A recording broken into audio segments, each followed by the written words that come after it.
아이들아, 지금은 마지막 때라. 적그리스도가 오리라는 말을 너희가 들은 것과 같이 지금도 많은 적그리스도가 일어났으니 그러므로 우리가 마지막 때인 줄을 아노라. 그들이 우리에게 나갔으나 우리에게 속하지 아니하였나니 만일 우리에게 속하였더라면 우리와 함께 거하였으려니와 그들이 나간 것은 다 우리에게 속하지 아니함을 나타내려 함이니라. 너희는 거룩하신 자에게서 기름 부음을 받고 모든 것을 아느니라. 내가 너희에게 쓰는 것은 너희가 진리를 알지 못하기 때문이 아니라 알기 때문이요 또 모든 거짓은 진리에서 나지 않기 때문이라. 거짓말하는 자가 누구냐? 예수께서 그리스도이심을 부인하는 자가 아니냐? 아버지와 아들을 부인하는 자가 적그리스도니 아들을 부인하는 자에게는 또한 아버지가 없으되 아들을 시인하는 자에게는 아버지도 있느니라. 너희는 처음부터 들은 것을 너희 안에 거하게 하라. 처음부터 들은 것이 너희 안에 거하면 너희가 아들과 아버지 안에 거하리라. 그가 우리에게 약속하신 것은 이것이니 곧 영원한 생명이니라. 너희를 미혹하는 자들에 관하여 내가 이것을 너희에게 쏟노라. 너희는 주께 받은 바 기름 부음이 너희 안에 거하나니 아무도 너희를 가르칠 필요가 없고 오직 그의 기름 부음이 모든 것을 너희에게 가르치며 또 참되고 거짓이 없으니 너희를 가르치신 그대로 주 안에 거하라. 자녀들아, 이제 그의 안에 거하라. 이는 주께서 나타내신 바 되면 그가 강림하실 때에 우리로 담대함을 얻어 그 앞에서 부끄럽지 않게 하려 함이라. 너희가 그의 의로우신 줄을 알면 의를 행하는 자마다 우리에게서 난 줄을 알리라. 아멘.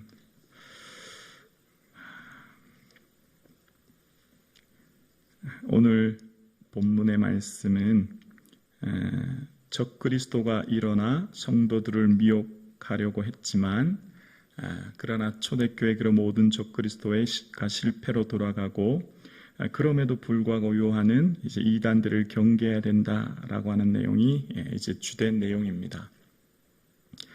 인생을 살면서 가장 중요한 것 딱 한 가지만 고르라고 한다면 여러분 무엇이 있을까요? 인생을 살면서 가장 중요한 것은 예수 그리스도를 주로 고백하고 구원 얻는 것인 줄로 믿습니다.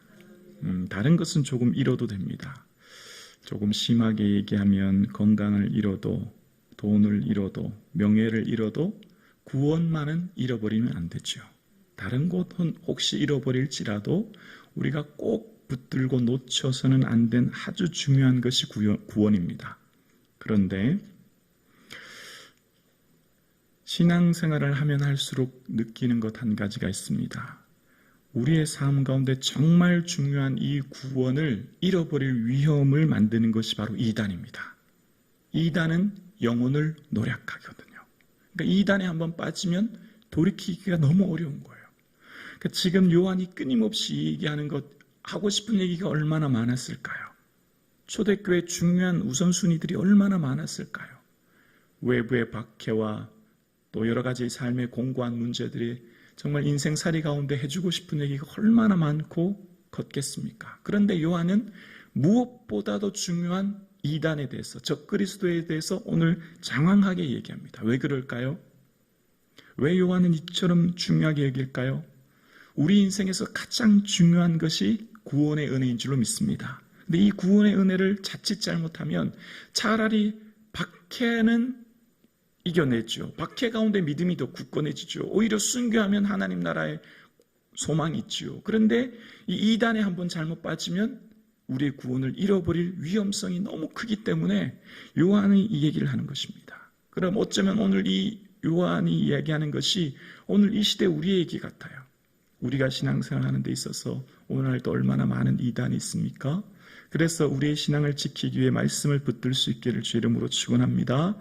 오늘 18절입니다. 아이들아, 지금은 마지막 때라. 적그리스도가 오리라는 말을 너희가 들은 것 같이 지금도 많은 적그리스도가 일어났으니 그러므로 우리가 마지막 때인 줄 아노라. 마지막 때라고 얘기하는 이유는 예수님께서 십자가를 지시기 전에 마태복음에 보면 많은 사람이 내 이름으로 와서 나는 그리스도라 하여 많은 사람을 미혹하리라. 보라, 그리스도가 여기 있다 저기 있다 하여도 너희는 믿지 말라. 거짓 선지자들이 일어나리라. 주님께서 말씀하셨지요. 그 말씀하신 것 같이 이제 그 마지막 때가 되면 적그리스도가 일어나게 되리라. 거짓 선지가 일어난다라는 말씀처럼 이제 그때가 되었다는 겁니다. 이 마지막은 종말을 얘기하는데요. 종말은 예수님의 초림과 재림 사이를 말하는 것입니다. 지금 우리는 마지막 때를 사는 것이지요. 거짓 선지자는 곧 적그리스도인 것입니다. 그래서 지금 적그리스도가 일어났는데, 그런데 19절에 보면 그들이 우리에게서 나갔으나 우리에게 속하지 아니하였나니 만일 우리에게 속하였다라면 우리와 함께 거하였으려니와 그들이 나간 것은 다 우리에게 속하지 아니함을 나타내려 함이니라. 자, 그들이 우리에게 속하지 아니했대요. 그리고 그들이 나갔다는 것입니다. 그러니까 초대교회 이단들이 있었는데 그 이단의 상황을 이단이 저절로 나간 것이 아니라 용납하지 않고 이단을 교회에서 쫓아냈다는 거예요. 지금 이 당시가 지금 요한이 살던 시기, 요한이 마지막 반모섬에서 다시 에베소로 돌아와서 이제 살아가는 시기가 이제 에베소 교회 상황을 요한계시록 2장에도 보면 악한 자들을 용납하지 아니하고 라고 하는 말이 등장합니다. 그러니까 지금 이때 당시 이단을 보고 이단을 교회 공동체에서 용납하지 않고 쫓아내게 되었다는 거죠. 그래서 너희가 악한 자를 이겼다라는 말씀이 요한 1서에 계속 반복되는 것입니다. 그러니까 근본적으로 이 마치 썩은 사과를 골라내듯이 몸의 암덩어리를 잘라버리듯이 이단을 이제 쫓아내버리게 되었다는 겁니다. 이단의 소속, 우리는 하나님께 속하지만 이단은 세상에 속하기 때문이라는 거예요. 자, 그렇게 되었다고 해도 교회 공동체 내에서 그들로 인하여서 아파하거나 힘들어하거나 자책하거나 의기소침할 필요가 없다는 것입니다. 이단은 과감하게 잘라내버려야 된다. 이단에 대해서 전혀 용납하면 안 된다. 이제 그렇게 얘기하는 것입니다. 그들이 나간 것에 대해서 전혀 의기소침할 필요 없다라는 내용과 함께 20절입니다. 너희는 거룩하신 자에게 기름 부음을 받고 모든 것을 아느니라 라고 이야기합니다. 기름 부음이라고 하는 것은 성령을 이야기하는 것입니다. 요한 1서 4장 13절에도 보면 그의 성령을 우리에게 주심으로 우리가 그 안에 거하고 그가 우리 안에 거하는 줄 아느니라 라고 이야기합니다.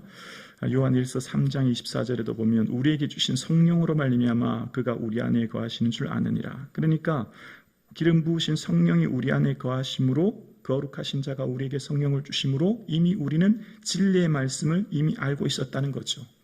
여러분, 이단의 특징은요, 언제나 특별한 진리가 자기들에게만 있다고 얘기해요. 이단은 늘 특별한 진리는 우리에게만 있다. 우리 공동체로 와야 된다. 우리에게 속해야 된다.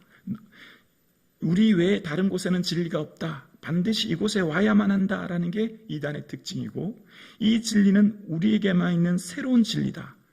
이 외에 다른 사람들은 다 무지하다라고 하는 게 이단의 특징입니다. 그래서 이단은 늘 자기들에게만 특별한 진리가 있고 자기들 공동체만 와야 하고 자기들만 가지고 있는 진리가 새로운 것이다 라고 이야기하는 것입니다. 그런데 21절에 보면 내가 너희에게 쓰는 것은 너희가 진리를 알지 못하기 때문이 아니라 알기 때문이요 또 모든 거짓은 진리에서 나지 않기 때문이다 라는 겁니다. 요한이 지금 이것을 쓰는 것은 너희가 진리를 알지 못하기 때문이 아니라는 거예요. 이미 진리 대신 예수 그리스도를 알게 됐고 믿게 되었지요.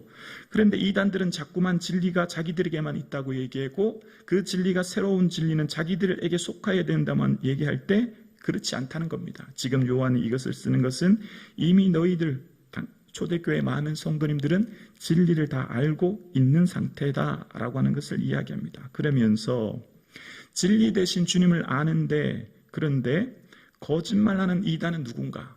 이제 구별해야 되지 않습니까? 이단과 참신앙을 분리하기 위해서 어떻게 해야 되냐? 22절에 얘기합니다. 거짓말하는 자가 누구냐? 예수께서 그리스도이심을 부인하는 자가 아니냐? 아버지와 아들을 부인하는 자가 적그리스도니라 라고 이야기합니다. 적그리스도 이단은 예수께서 그리스도이심을 부인하는 자입니다. 자, 여기서는 이때 당시 상황을 조금 설명드릴게요. 이때 당시는 이원론적 사고가 팽배했는데 특히 영지주의 안에 있는 케린티스주의자라는 게 있어요. 조금 어려울 수 있는데요. 예수님이 육신의 몸을 입고 이 땅에 태어났지요. 그러고 난 뒤에 세례를 받으셨잖아요. 세례를 받을 때 이단들이 말하기를 그리스도가 임재했다는 겁니다. 영이신 그리스도가 임재했는데, 그런데 예수님께서 십자가에 못 박히시기 전에 영이신 그리스도는 하늘로 올라갔다는 겁니다.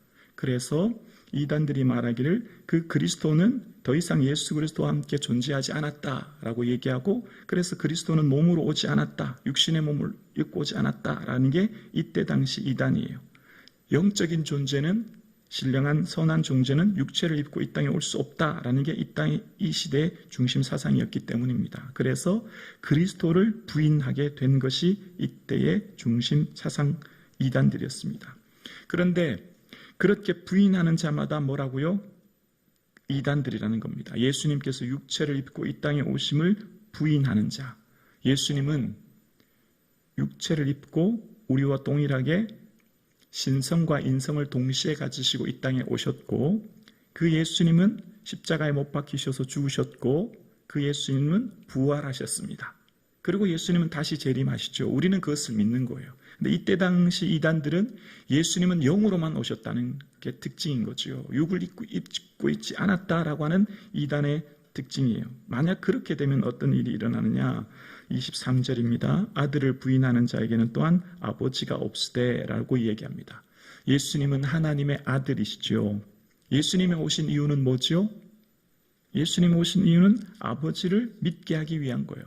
내가 곧 길이요 진리요 생명이니 나로 말미암지 않고는 어떻게 해요? 아버지께로 갈 자가 없느니라.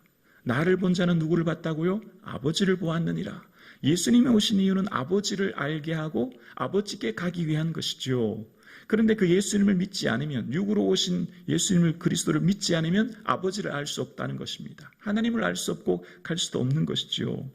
그래서 요한이 이 서신서를 쓰면서 그러면 우리가 어떻게 해야 될 것인가 라고 얘기하면서 24절에 얘기합니다. 너희는 처음부터 들은 것을 너희 안에 거하게 하라. 처음부터 들은 것이 너희 안에 거하면 너희가 아들과 아버지 안에 거하느니라.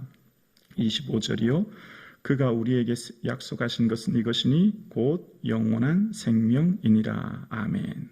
처음부터 들은 진리의 말씀, 처음부터 우리에게 주신 말씀, 그러니까 우리에게 주신 이 진리의 말씀은 변치 않습니다. 변하지 않은 게 진리이죠. 진리의 말씀이죠. 근데 이단들은 자꾸만 새로운 진리가 있다고 얘기하고 자기들 공동체에 와야 된다고 하지만 처음부터 들은 진리의 말씀에는 뭐가 있다고요? 25절을 우리 함께 고백합니다. 시작. 그가 우리에게 약속하신 것은 이것이니 곧 영원한 생명이니라. 아멘. 너무너무 귀한 말씀이에요. 이미 아버지께서 우리에게 약속하셨다. 그 약속은 변치 않은 말씀이요 약속인데, 이 약속은 변치 않은 약속이 뭐죠? 영원한 생명입니다. 할렐루야. 이것이 우리에게 있는 것입니다. 이것을 절대 놓칠 수 없는 너무너무 소중한, 이것이야말로 이 세상을 살면서 가장 귀한 보물인 것을 얘기합니다. 그래서 이 영원한 생명은 이미 이곳에서 우리가 얻게 된 거예요. 그래서 요한이 끊임없이 얘기하는 것이 있습니다. 나 보내신 이를 믿는 자는 영생을 얻었고 심판에 이르지 아니하나니 사망에서 생명으로 옮겼느니라. 이미 우리는 사망에서 생명으로 옮긴 자들이 된 것입니다. 아버지의 뜻은 아들을 보고 믿는 자마다 영생을 얻은 이것이니라. 이미 우리는 영생을 얻게 된 거예요. 이미 우리는 하나님 나라의 영원한 생명을 얻게 되었고, 그 현재적으로 얻은 영생의 생명을 어떻게 해요? 미래적으로 완성될 때까지 나아가는 것입니다. 이미 우리에게는 뭐가 있어요? 영원한 생명이 있는 거예요. 영원한 생명을 우리가 소유하고 지금 살아가는 것이죠. 그래서 이 세상에서 가장 소중한 이 생명의 말씀을 붙들 수 있기를 주의 이름으로 축원합니다. 이것은 세상에 없는 것입니다. 세상을 전부를 주어도 살 수 없고, 세상 어떤 것과 비교할 수 없고, 세상에서 가장 값진 진리의 말씀인 줄로 믿습니다. 그래서 아버지께서 우리에게 약속하신 이것, 생명의 영원한 생명을 주신 것을 붙들며 나아갈 수 있기를 주의 이름으로 축원합니다. 그래서 이거야말로 가장 값지고 귀한 것이죠. 그래서 이 영생의 소망을 가진 우리들이 미혹하지 않도록 26절에 미혹하는 자들에 관하여 내가 이것을 너에게 썼노라. 27절이요 너희는 주께 받은 바 기름 부음이 너희 안에 거하나니 아무도 너희를 가르칠 필요가 없고 오직 그의 기름 부음 모든 것을 너희에게 가르치며 또 참되고 거짓이 없으니 너희를 가르치신 그대로 주 안에 거하라. 기름 부음이 너희 안에 거했다. 기름 부음, 성령님이 우리 안에 거하신다는 것이죠. 우리에게 주신 성령으로 말미암아 그가 우리 안에 거하시는 줄 아느니라 라고 요한일서 3장 24절에 얘기합니다. 성령님이 우리 안에 거하심, 그 기름 부으심 성령님이 계신다는 거예요. 자, 그런데 27절의 중간 부분에 이런 내용이 나와요. 너희는 주께 받은 바 기름 부음이 너희 안에 거하나니 아무도 너희를 가르칠 필요가 없고, 이렇게 기록합니다. 이게 무슨 말일까요? 아무도 너희를 가르칠 필요가 없대요. 그러면 설교를 들을 필요도 없고 성경 공부를 할 필요도 없고 이제 더 이상 예배를 드릴 필요도 없다. 누구에게 가르침을 받을 필요도 없다. 이런 의미일까요? 이단의 특징은 늘 새로운 것을 가르친다고 얘기하고 새로운 진리를 얘기하고 자기들 외에는 진리가 없다고 얘기하지만 아니요, 이미 우리는 진리의 말씀을 알고 듣고 배우고 있죠. 여기 아무도 너희를 가르칠 필요가 없다라는 이 원어의 좀 더 원어에 가까운 해석은 이렇습니다. 어느 누가 너희를 가르칠 필요가 없다라는 말입니다. 어느 누가 너희를 가르칠 필요가 없다. 그 말은 무슨 말이죠? 성령께서 우리에게 계시기 때문에 진리의 성령이 이미 우리에게 가르쳐 주신다는 거예요. 성령 그가 너희 안에 모든 것을 가르치고 내가 너희에게 말한 모든 것을 생각나게 하리라. 진리의 성령이 오시면 그가 너희 스스로 말하지 않고 오직 모든 것을 말하며 장래일을 너희에게 알게 하시리라. 진리의 성령님이 이미 오셨기 때문에 그 진리의 성령님이 우리를 조명해 주시고 깨닫게 해주신다라는 것입니다. 성령님이 우리를 원저자 되신 성령님께서 우리가 말씀을 읽을 때 진리의 빛을 비추어 주어서 이미 우리가 알고 있는 진리를 깨닫게 해주신다라는 것이죠. 가르치다라고 하는 것은 단순히 정보를 전달하는 것이 아니라 이때는 참 스승을 얘기하는 겁니다. 참 스승. 그러니까 가르칠 필요가 없다라는 것은 참 스승은 오직 한 분이신데 진리이신 성령님을 말하는 거죠. 그러니까 참 스승 대신 진리이신 성령님만이 우리를 진리 가운데로 인도하시는 분인 것을 이제 이야기하는 것입니다. 그러니까 목사는 또 성경을 가르치는 자들은 진리이신 성령님의 조명하심을 받고 그 성령님을 돕는 수종자로 일하는 것입니다. 교육자는 하나님의 말씀을 돕는 수종자인 거죠. 그러니까 목사는 제 얘기하면 안 돼요. 제 얘기를 할 수도 없어요. 제 철학, 제 생각, 제 가치관을 얘기하면 안 되죠. 성경이 말하는 것을 풀어서 말씀 있는 그대로 전하는 게 목사가 해야 될 일이죠. 그러니까 어떤 공동체든지 이단의 특징은 어떤 것일까요? 자기 생각을 가지고 목사나 혹은 자기 이단의 주교가 되는 사람이 자기 가치관, 자기 생각을 가지고 성경을 대입해요. 성경을 풀어서 얘기하는 것이 아니라 자기 생각을 얘기하려고 성경을 인용하는 것이죠. 그래서 이단의 특징은 자신의 정치, 철학, 가치관을 이야기하죠. 그러나 목사나 앞에 선 교육자는 뭘 하는 사람입니까? 말씀하신 그대로 성경을 풀어서 말씀하는 것이 해야 될 일인 것이죠. 수종자인 것이죠. 그래서 바울이 나는 심고 아볼로는 물을 주었을 때 자라게 하시는 분은 하나님이시라고 이야기합니다. 오직 하나님만이 말씀을 깨닫게 하시고 성도를 자라게 하시는 것이죠. 그래서 우리 안에 계시는 그 성령으로 말미암아 이제 28절 함께 봉독하실까요? 28절이요. 시작. 자녀들아 이제 그 안에 거하라. 이는 주께서 나타내신 바 되면 그가 강림하실 때 우리로 담대함을 얻어 그 앞에서 부끄럽지 않게 하려 함이라. 아멘. 그래서 우리는 어떻게 해요? 주님 안에 늘 거해야 된다는 것입니다. 늘 주 안에 거하고 진리 되신 주님 안에 거함으로 그 성령의 조명하심 안에서 말씀을 깨닫게 하시고, 그래서 언제까지요?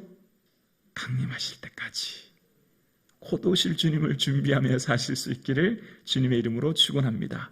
우리에게는 영원한 생명이 있습니다. 우리에게는 영원한 소망이 있습니다. 우리는 곧 오실 예수님을 준비하며 오늘을 살아가는 것입니다. 그래서 주님께서 오실 그때 우리에 있는 영원한 생명으로 우리는 담대함을 얻게 되어지고 믿음이 없는 자들은 부끄러움 가운데 사망 가운데 거하게 되어지죠. 그래서 우리가 이제 결국 어떻게 살아야 되는지 29절에 말합니다. 29절이요. 너희가 그의 의로우신 줄을 알면 의를 행하는 자마다 그에게서 나타나는 줄 알리라. 아멘. 믿음은 삶이라는 겁니다. 믿음은 곧 너희들의 삶을 통하여서 주님을 드러내라 라고 말씀합니다.